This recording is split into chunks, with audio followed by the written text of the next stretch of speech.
Heyo, Plaidman here. Okay, so we're talking about Wheel of Time, episode 2. Just out the gate, first started watching it and was already, I don't like this show. And already, I'm like, all right, let's do this. It starts with introducing us to the White Cloaks. Now, the White Cloaks, I feel like everyone who's read this series doesn't like them. They have, at the very end, redeeming qualities. But for the most part, they are the thorn in every culture's side. Like, nobody likes the White Cloaks. At all. At all. But they're like a nuisance. At the worst case, they are like just the kind of apparatus that's around your town and you can't do anything about it. But at least they kind of keep things relatively safe and secure. But we're automatically introduced to the White Cloaks, and I have issues. Like, for starters, the camp that we're introduced to it seems like it's a tiny little camp. It didn't seem like they cleared out the space at all. So, okay, fine. But there just seems to be a couple tents, like the obligatory tents. And these seem like really fancy tents. Like, these are not, hey, we're on the march tents. These are, we're going to set up here for like 2 weeks or 3 weeks tents. And I get it, that exists. But generally, like, to do that, you need to have a bunch of mules or horses to carry the poles and the tarps and all this stuff. You need a couple extra horses to carry one tent. And those horses didn't really exist. They weren't that prevalent there. And then on top of that, the White Cloaks are known for their very stringent, like, everything is just so, their horse lines, their latrines, this, that, and the other thing. And this camp just seemed super small. I'm digressing so far, but anyways. Then we're introduced to this, like, leader of the White Cloaks.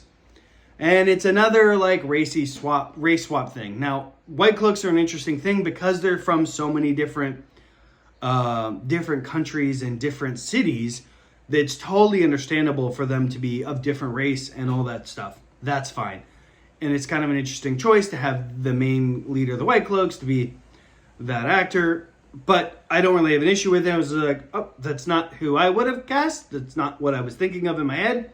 But okay. And also, this is not in the books. So it's just made up. They're just making it up. It's totally, it either happened in the books, like off screen or off book, or it didn't happen at all and they're just making it up. Either way, it's kind of like, why are you doing this? Why are you making them such a thing? But whatever.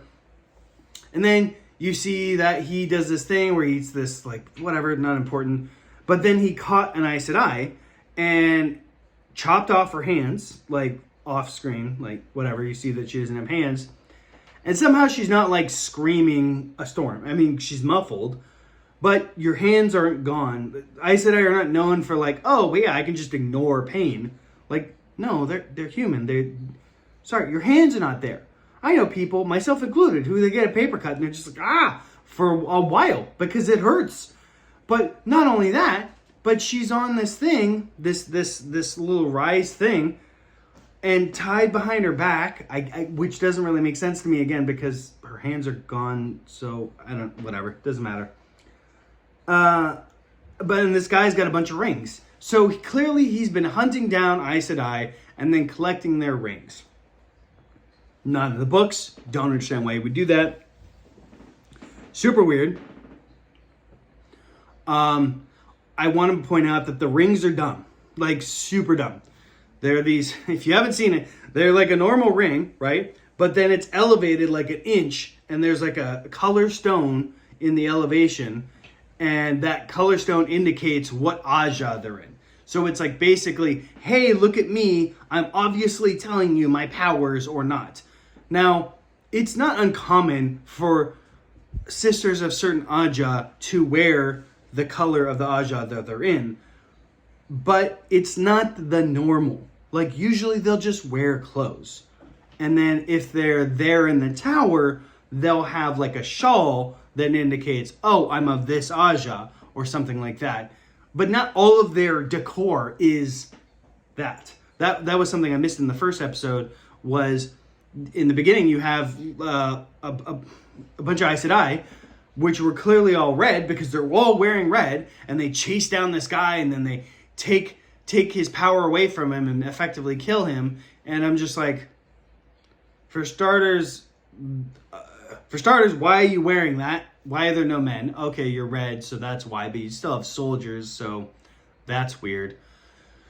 But then, I budget, I guess. But then on top of that, like, the magic ratio, and it's something I'm going to bring up later, is so jacked. It's so messed up. Like, Aes Sedai, there's no real sense of how much power that they have.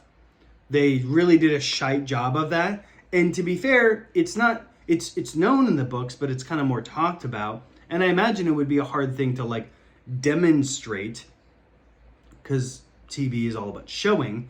But to me, hi Embers, hi kiddo. But to me, it just feels super lame and whatever, and just like, okay, moving on. All right, so small camp, clearly opulent to the point of ridiculous. Like the White Cloaks, they're moving about, and I'm like, why is everything so? Why do you have all these silver dishes? It's ridiculous. I already said about the horse lines.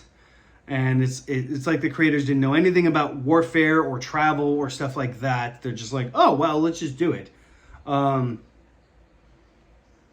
Anyways. Oh, last thing, and I know this is kind of silly, on the White Cloak burning the Aes Sedai, is where they set up, like, they have her on a thing, on a post, and then they have these, like, shrubbery around her. And around the shrubbery is, hey, Embers, around the shrubbery is leaves. So effectively, once the shrubbery starts catching on fire, the bushels that they laid up against the thing, it's going to start a forest fire. So all that means is it's just a fake fire that they did. But it's kind of stupid to me that they didn't, like, go out of their way to have someone clear the leaves so it didn't look bad. Or, I don't know, have her in a thing of dirt so that she's not starting a forest fire while they're trying to burn her at the stake. Which is also not really a thing that they do in the books, to my recollection. Okay, next thing is the Trolloc dogs. That's not part of the books at all. You have Trollocs, you have Fades, that's it. The Trollocs have different faces and looks, but they're all stand up 9 feet or whatever, a certain way. So the Trolloc dogs is just a made up thing, and it's super weird. I don't understand why. It's just weird and unnecessary. But they did it. Like, okay, I don't know who made that decision, but I didn't like it. Another thing on the magic is that it's not clear if everyone can see the magic or it's just the Aes Sedai.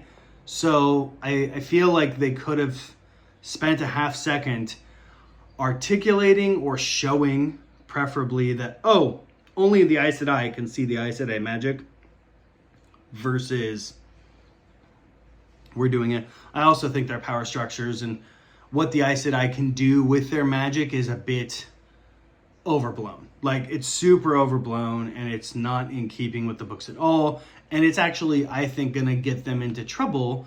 And it really kind of just puts it in almost anime level of power systems. Sorry, my cat is being silly, and she's rubbing the table, which is moving, and that's moving the camera.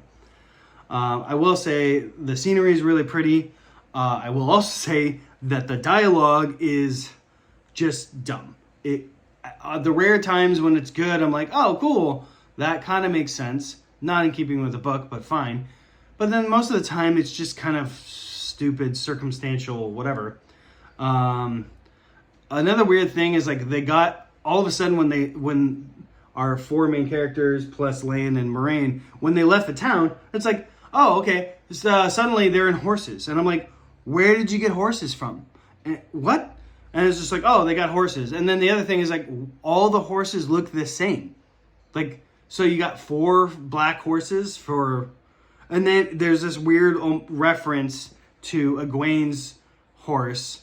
And I'm like, she called it by name, which is a nod to the books. And I'm like, that's cool. Except that horse looks like all the other horses. And then you make no other reference to it again. So it almost seems like you're like giving fan service, but it's bullshit. It's not real fan service.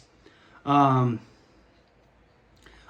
there's a big thing that I'm going to bring up several times because they're going to keep doing it, is there's this inference that Out of the 4 people, Mat, Rand, Perrin, and Egwene, that one of them could be the dragon. And then later in another episode, it's inferred that there's 5 people, and you're like, well, maybe that could be Nynaeve or whatever.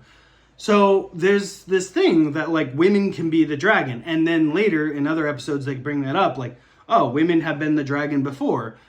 I don't like this. I think it's total malarkey and bullcrap and unnecessary. It actually takes away from the gravitas of the dragon being only a man. So I don't know what the creator was thinking or why they did it.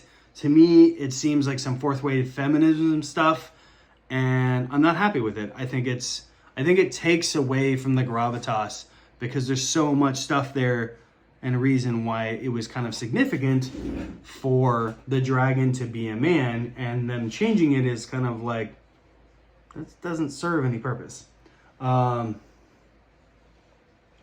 White cloaks and their armor, like they have these weird shoulder plates, but just on one shoulder as like a badge of honor or something, which doesn't really make sense.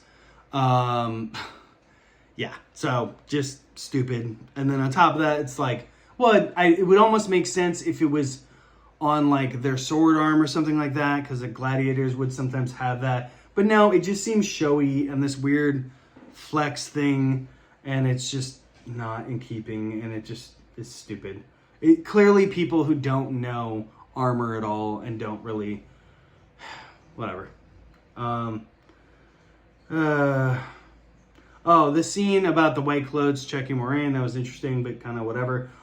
So there's a scene in the very beginning of the book where Moraine talks about Manetheren and kind of lets everyone know in the town, like, hey, how awesome Manetheren was. And it was amazing in the books. Like, it made your heart palpitate, and you're like, yeah, you're passionate. They kind of ruined it. They had her basically explain it to the 4 while they're on horseback running away from things, and I'm like, it doesn't quite have the same gravitas, but okay. I feel like a lot of this is me complaining about, well, the books were this way and the show was this way. And like, there's truth to that, but it's also, guys, what you're doing isn't working. So, clearly they think it is, because people are watching it, and I know there are fans of the show, but I also have yet to meet a single fan of the books that likes the show. I've met 2, in fact, that love the books and hate the show. I'm the 3rd. I don't know if I count as meeting myself. The show also clearly favors like Elaine. So you have these 3 boys and then Egwene. And it's just like, okay, she is a main character in the book or in the books, but she's not one of the 3 main characters. The 3 main characters in the books are the boys. So it's evident to me that they're really trying to do a hard move over and, hey, we need women to be important in this too. And it's just like, oh my gosh, sorry, you have plenty of women already who are chalking up most of the screen time. This is ridiculous. Also, we got introduced to the wolves super early, which was like super weird. I don't know what wolves they got, but in my head, I was expecting like dire wolf sized wolves, which I know there's not real wolves. It just seems like the wolves were kind of small and a little bit rushed and kind of a weird way to introduce them. Oh, okay. So when they were over at this town that's basically tainted, where Mat ends up getting his knife and yada yada yada, it's like, okay, cool. They go in there. It's super scary. Lan did it because Moraine's wounded, and it was the best way to get away from the Trollocs. Yada yada yada. All that's in the book. Except Moraine not being injured that much. That was kind of weird and unnecessary, but whatever. It's just, ugh. But then they're there, and then Mat finding the knife was super weird because it was just by himself. Not with Perrin. Fine. The way he found it, though, was kind of dumb. And then we immediately go to, blah, blah, blah. But there was this thing that really bothered me. And they even explained. They're like, they explain and then they mess up their explanation in the same sentence, where they're like, oh, this town, they basically didn't help Manetheren in their time of need. So what they decided to do instead was to block up their town with this big wall and blah, blah, blah. And then the refugees from all over came to the town in search of help, and they knocked on the door. And I'm like, wait, you just described that they blocked it off. Like, you even said that there was no gate. So what did they knock on? If there's no gate, what did they knock on? And then on top of it, their wall is like 200 feet tall. It's a huge wall. Like, why would they build a wall that high? That doesn't make any darn sense. Yeah. Anyways, and then the hole in the wall was like this weird crack, as if a lightning bolt just came and erased like 5 feet of wall perfectly, but in a schism. And I was just like, that doesn't make any sense either. If they eventually opened it, as you described, they would have done it with like a battering ram, which would have knocked down a certain V section of the wall. And then people would have moved and then looked and then... But it just seems like they're like, we don't really care. We're going to describe some stuff. We're going to make up some stuff because it's convenient to us. And it's like, okay, whatever.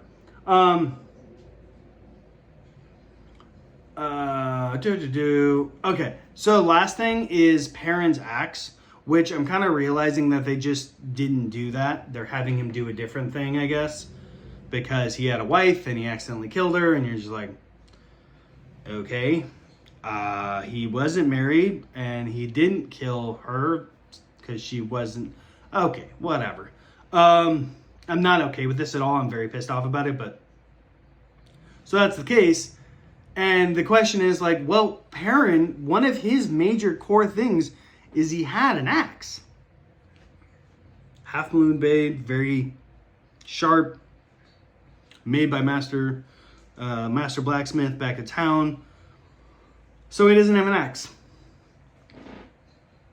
at all. And I noticed that and I'm like, okay. So that's enough ranting for right now. I'm going to post these two.